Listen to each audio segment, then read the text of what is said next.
Kelihatannya angkot itu dihilangkan sedikit demi sedikit, Mas.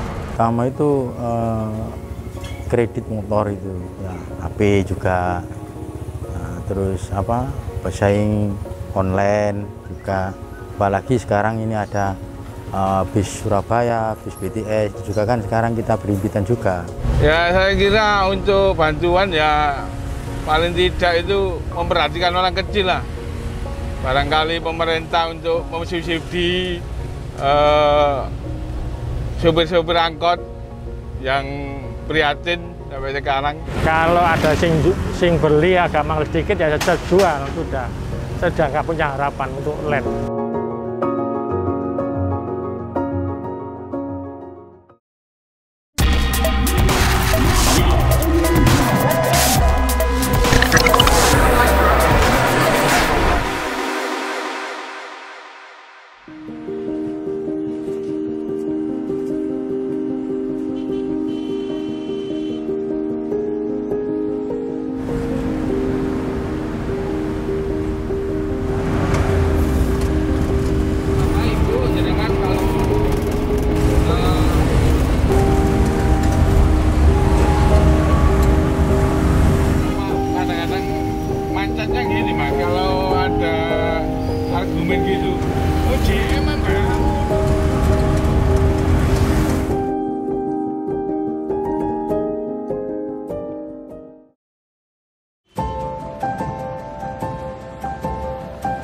Saya Mujiono, saya sebagai supir angkot. Saya menjalankan supir angkot ini sudah mulai tahun 85 sampai sekarang. Dari rumah saya setengah 6 pagi lah pokoknya. Oh, rumahnya dekat sini, jadi sampai Joboyo ya masih setengah 6 lebih dikit lah. Sebelum berangkat, saya lihat nomor antrian dulu yang kemarin itu. Besok pagi bisa ngisi apa enggak gitu loh. Kalau sudah dipastikan, oh nomor saya nomor 1, berarti saya mulai berangkat dari rumah jam setengah 6 pagi. Terus ya ini, seperti ini tadi, mulai ngantri penumpang jam setengah 6. Tidak setiap hari, Mas. 3 hari sekali. Karena mobilnya kurang lebih ada berapa ya? 15 unit. 15 unit itu kalau satu harinya yang bisa ngisi penumpang itu paling banyak 4 unit, kadang-kadang hanya 1 unit. Nah, tinggal membagi aja, 15 dibagi 3 berarti 4 hari. Kalau isi bisa 4 unit ya berarti bisa 3 hari ngisi lagi.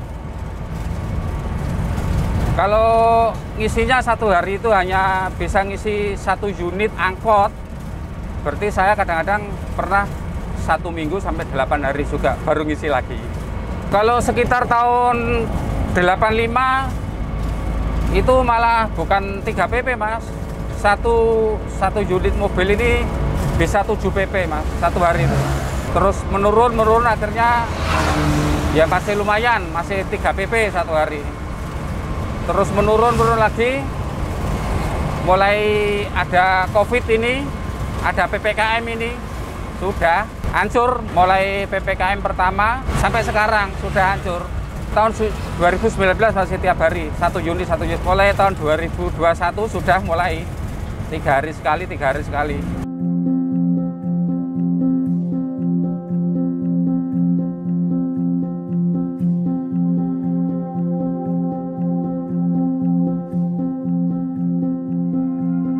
Nama saya Pak Suparman, supir angkot Land TV, tapi sekarang sudah nggak ngangkut penumpang lagi karena keadaan. Ya karena dari penumpangnya sendiri nggak ada, ya terus gimana lagi? Memang keadaan begini. Gimana ya? Memang sudah berubah zamannya. Peralihan angkotnya sudah tua, dari umur angkotnya sendiri, ya beginilah. Jadi untuk memenuhi ekonomi rumah sudah nggak mampu lagi. Kebutuhan sehari-hari ya juga besar. Kemudian untuk ngangkut sendiri, 1 pp aja ngangkut penumpang sudah nggak bisa penuh. Otomatis dari segi organisasi kita turunkan targetnya untuk naik ongkosnya itu 50.000. Itu belum dipotong BBM. Potong BBM-nya 30, sisa 20. Untuk administrasi organisasi ada 8.000, jadi sisa sekitar 15.000 lah. Itu aja masih nunggu antrian lagi 2-3 hari baru narik lagi.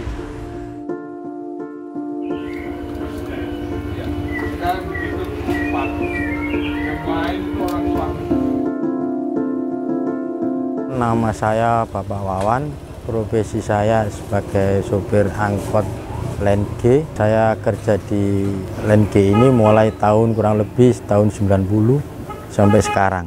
Kerja itu mulai jam 7 pagi, kurang lebih ya sampai jam 3 sampai 4 sore. Perbandingan kalau dulu sampai sekarang menurunnya drastis, kurang lebih sekarang ya penumpang itu tinggal 20%. 20% itu diperbutkan berapa teman itu. Kalau dulu masa-masa masih jaya ya, itu sehari kita bisa dapat 200 lebih. Itu sudah bersih ya, sudah bersih, sudah bensin, sudah setoran gitu ya. Nah ini untuk sekarang ini kita dapat 100 saja belum buat beli bensin. Kadang-kadang kita buat beli bensin 50 enggak kembali. Habis untuk buat beli bensin, penumpangnya enggak ada. Ya namanya kalau manusia Mas ya, kalau dibilang kurang ya kurang Mas ya. Tapi kalau dilihat dari segi ekonomi atau pendapatan memang kurang Mas. Terus uang 50, katakan 50 itu kalau dapat 50 ya. Kadang-kadang ya dapat 30. Ya kita pikir sendirilah cukup apa enggak gitu. Ya kadang-kadang dapat penghasilan, kadang-kadang ya juga nggak dapat cukup buat bensin. Ya saya kira banyak impitan itu, kalau nggak ada impitan mungkin ya masih lumayan lah penghasilan. Ya untuk mempengaruhi itu utama itu kredit motor itu ya, HP juga, pesaing online juga, apalagi sekarang ini ada bis Surabaya, bis BTS juga kan sekarang kita berimpitan juga.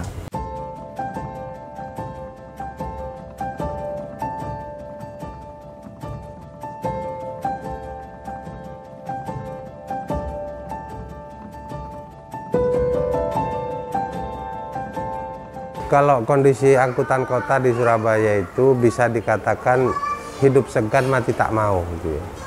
Artinya apa? Bahwa angkutan kota saat ini memang sangat kesulitan. Pertama, armadanya itu sudah tidak mampu diremajakan oleh karena leasing itu mahal, kemudian kita tidak mampu untuk membayar angsuran.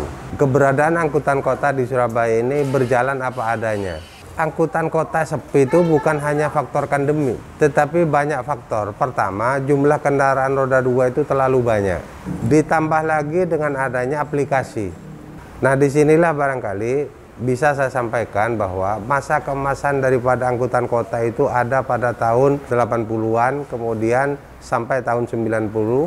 Kemudian tahun 2016 itu terakhir masa keemasan angkutan kota. Jumlah trayek di Surabaya itu tahun 80, 90, 2000 sampai 2016 itu 58 trayek. Dengan jumlah armada sejumlah 7.500. Nah, sekarang trayeknya itu tinggal 22. Bahkan bisa turun dari itu. Kemudian dari 7.500 itu jumlah angkutan kota atau mikrolet itu sekarang hanya tinggal 1.500.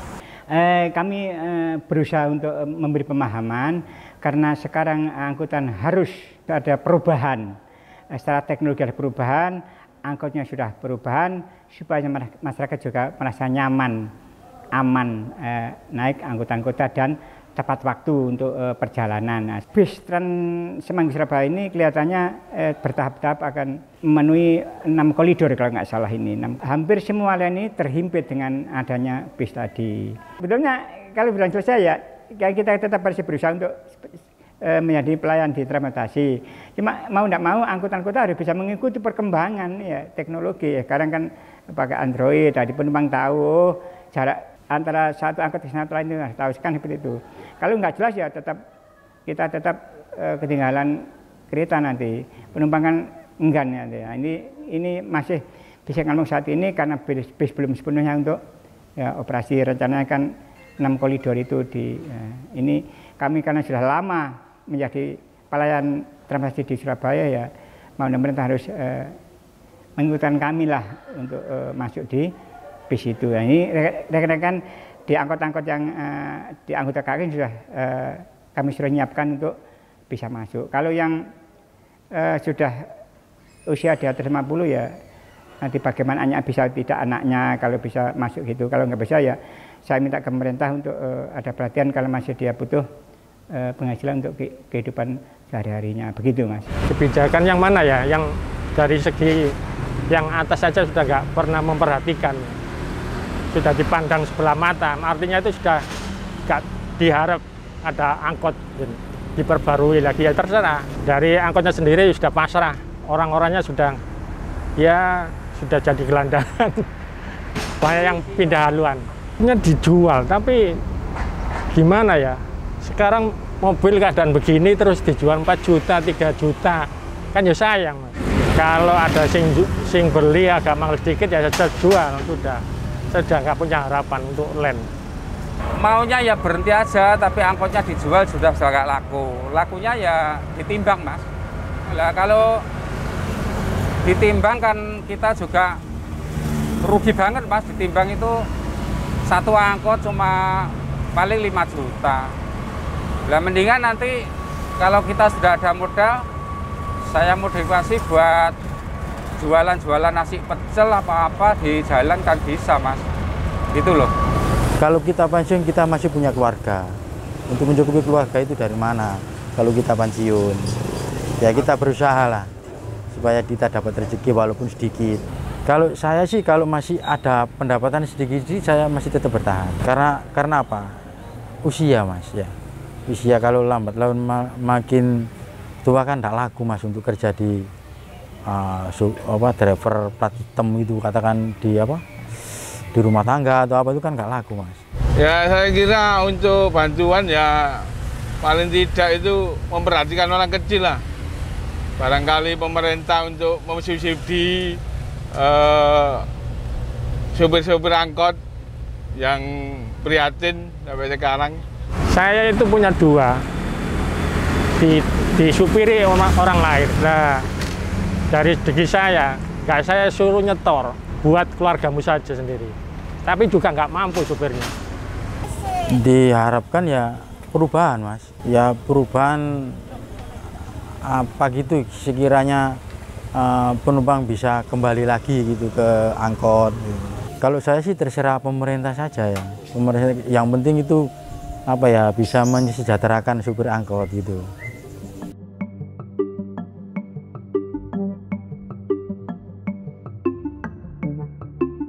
Jadi ya kalau kita bicara land, tentunya ini pelaku transportasi atau pahlawan transportasi yang sangat terdampak dengan bertumbuhnya kemajuan teknologi transportasi yang terbaru, yaitu daring gitu ya. Sehingga dia amat sangat terpuruk. Jadi memang setiap moda angkutan itu ada masanya, atau setiap masa mungkin ada moda yang dirasa lebih pas. Ya karena itu ya angkot ini tidak bisa beroperasi sebagaimana di era tahun 80-an atau tahun sebelumnya. Yang diinginkan oleh masyarakat itu apa? Angkutan yang nyaman. Ya tentu fasilitas angkutan publik itu mungkin harus ya ber-AC, bersih dan nyaman. Angkutan yang ya tepat waktu. Ya tepat waktu berarti ada kepastian. Tidak kemudian masyarakat ketika berpindah dari asal dan tujuan pergerakan, tiba-tiba angkutan publik yang dia tumpangi ngetem di satu titik yang kemudian tidak ada kepastian waktu kapan dia bisa sampai ke tempat tujuan. Nah, ketika dia mengalami pengalaman ya tidak enak seperti itu, maka dia akan kapok dan kemudian kembali dia memilih angkutan pribadi. Kami dari pemerintah kota secara bertahap sudah hadir dengan Surabaya Bus, dengan teman bus. Itu kita udah menggandeng mereka juga untuk ikut serta di tempat kami. Harus diganti yang lebih baik layanannya. Nanti harapannya seperti feeder masuk ya. Tentunya mungkin yang terdampak mereka bisa secara diseleksi, bisa ikut menjadi pengemudi daripada feeder tersebut. Kemudian bisa dari petugas kebersihan, dari helper dan lain-lain. Ya, meskipun tidak bisa semuanya, tetapi kan nanti ada seleksinya. Dengan harapan apa? Mereka tetap bekerja sebagai pelaku transportasi di sini, ya, ekonominya semakin membaik karena pendapatannya dia pun lebih baik. Karena kalau kita biarkan terus akan mati dia. Iya, yang sekarang aja itu kebanyakan ya tracknya udah mati juga, ujinya mati juga gitu. Ya kita sadar bahwa memang sedikit sekali penumpangnya. Jadi untuk menyelesaikan problem-problem ya, angkutan publik termasuk ya, nasib ya, operator angkot yang saat ini sesungguhnya ya memang ibarat hidup segan mati tak mau. Ya saya kira pemerintah harus hadir untuk menyelesaikan persoalan ini. Namanya juga angkutan publik. Segala sesuatu yang menyangkut kepentingan publik sesungguhnya itu domainnya pemerintah untuk hadir menyelesaikan masalah. Dan solusinya menurut saya hanya satu, integrasi transportasi.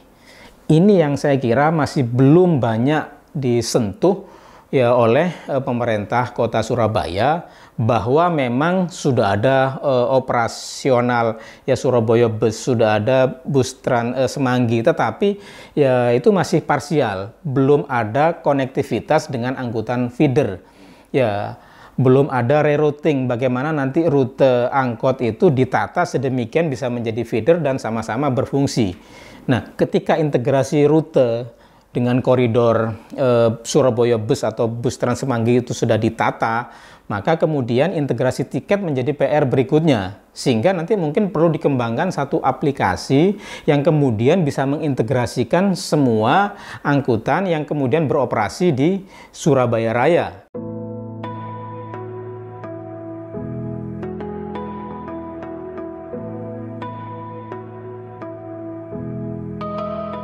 Jadi di sini sebetulnya letaknya pemerintah harus lebih bijaksana. Kalau ini tidak dibantu, mereka akan mati. Maka negara hadir untuk memberikan bantuan sosial dalam rangka menjaga kelangsungan hidupnya. Ini kan ada beberapa orang yang kemudian saya tidak bisa bekerja selain jadi angkutan di lane angkutan ini. Karena apa? Keterbatasan mereka, baik pengetahuan maupun daya juang mereka untuk melakukan hal yang baru, dan kemudian pengetahuan yang terbatas akhirnya menjadikan mereka pun ragu untuk mengambil keputusan hijrah gitu kan, untuk melakukan kegiatan di menggali pendapatan dari sektor lainnya. Nah, kemampuan ini menunjukkan mereka yang masih tetap merasa terjebak dalam zona nyaman ini harus dibantu. Dinas Tenaga Kerja perlu hadir di situ. Nah, kemudian bisa membaca, mengidentifikasi masalah, bisa merumuskan masalah, dan kemudian bisa mencarikan solusi masalah dengan tepat. Jangan sepotong-potong, tetapi berkelanjutan. Yang dilakukan oleh dinas sejauh ini, saya lihat mereka mengadakan program pelatihan, tetapi kemudian belum diikuti dengan tindak lanjut setelah dilatih itu diarahkan kemana. Kalau mereka adalah setelah dilatih langsung bisa take off sendiri, itu luar biasa. Tetapi yang kemudian adalah setelah dilatih, lalu kemudian tidak bisa bergerak. Nah, ini yang perlu digading untuk diarahkan di mana mereka harus melakukan kegiatan supaya ada pendapatan yang bisa, nilai tambah yang bisa mereka dapatkan dalam rangka untuk mengcover pasca mereka lepas daripada supir lain tadi.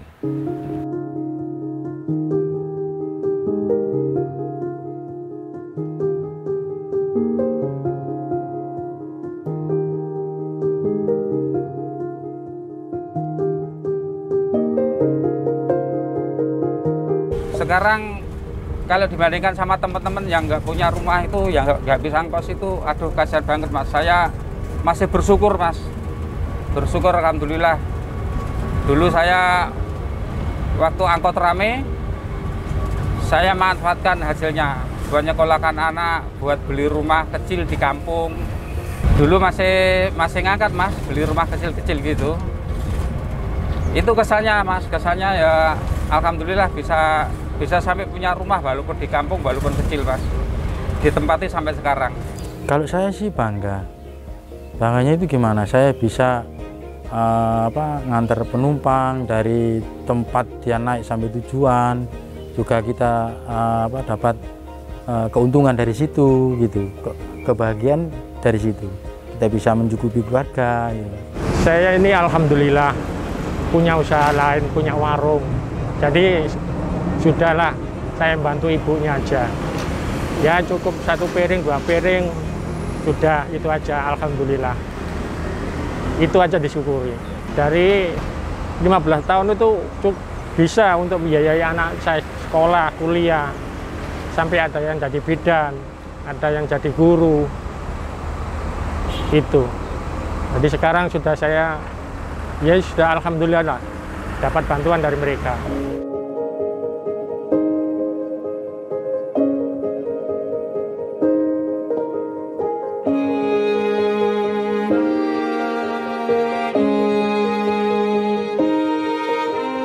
Kalau angkot saya lebih nyantai ya, saya bisa sambil baca-baca, kadang ketemu teman juga, jadi lebih enjoy. Kalau Gojek kan kadang-kadang nggak semua drivernya tahu jalan, jadi saya mesti celingak-celinguk, ngarahkan juga gitu. Kadang Google Maps kan juga suka nyasar, jadi ya lebih nyaman naik angkot. Harapannya ya supaya angkot kembali lancar ya, seperti dulu, jadi saya nggak kerepotan pulang pergi mau kemana-mana. Ya kalau bisa ya terus ada gitu. Ya enggak mesti ya Mas. Jadi kalau kontrol ngantar bapak itu ke Karangmenjangan itu naik angkot. Pernah sampai 3 jam 4 jam nunggu. Sekarang nggak kayak dulu-dulu Mas. Sepi. Ya kalau bisa ya diteruskan, diperkembangkan lagi gitu. Kita kan juga orang yang biasa ya, kalau angkot itu memang lebih sudah lama juga Mas ya, diperkembangkan lagi gitu ya, seperti yang dulu-dulu gitu loh Mas. Ya apa ya, udah mulai agak jarang-jarang gitu sekarang nih ya kalau bisa ya ada lagi gitu, jangan jarang-jarang kayak gini, apalagi Joyoboyo ini kan agak susah sekali. Fungsinya masih bagus sebenarnya, cuma karena banyak rute-rute yang mulai hilang karena sepi, banyak orang yang udah mulai pakai kendaraan pribadi, jadi banyak angkot yang mulai berhenti ya rutenya gitu, mulai berkurang. Tapi sebenarnya dari armadanya sendiri itu lebih bagus, lebih enak, bukan bagus sih, lebih enak aja, lebih nyaman. Kayak yang kita naikin sekarang aja kan juga nggak yang rusak banget ya, masih nyaman kan. Kursinya masih empuk kan. Kita juga masih kalau dibilang panas juga kan enggak, kita juga dapat angin cemilir dari jendela ya. Mesinnya juga masih bagus gitu, mereka jalannya juga masih enak, enggak. Terus enaknya lagi kalau Lin itu sebenarnya bisa naik dan turun di mana aja, karena dia armadanya kecil jadi lebih fleksibel. Terus dia juga bisa masuk ke gang-gang itu. Bentuk jalanan di Surabaya kan juga banyak yang berkelok-kelok gitu ya. Jadi menurutku Lin itu masih bagus untuk dipakai sebagai kendaraan umum di Surabaya.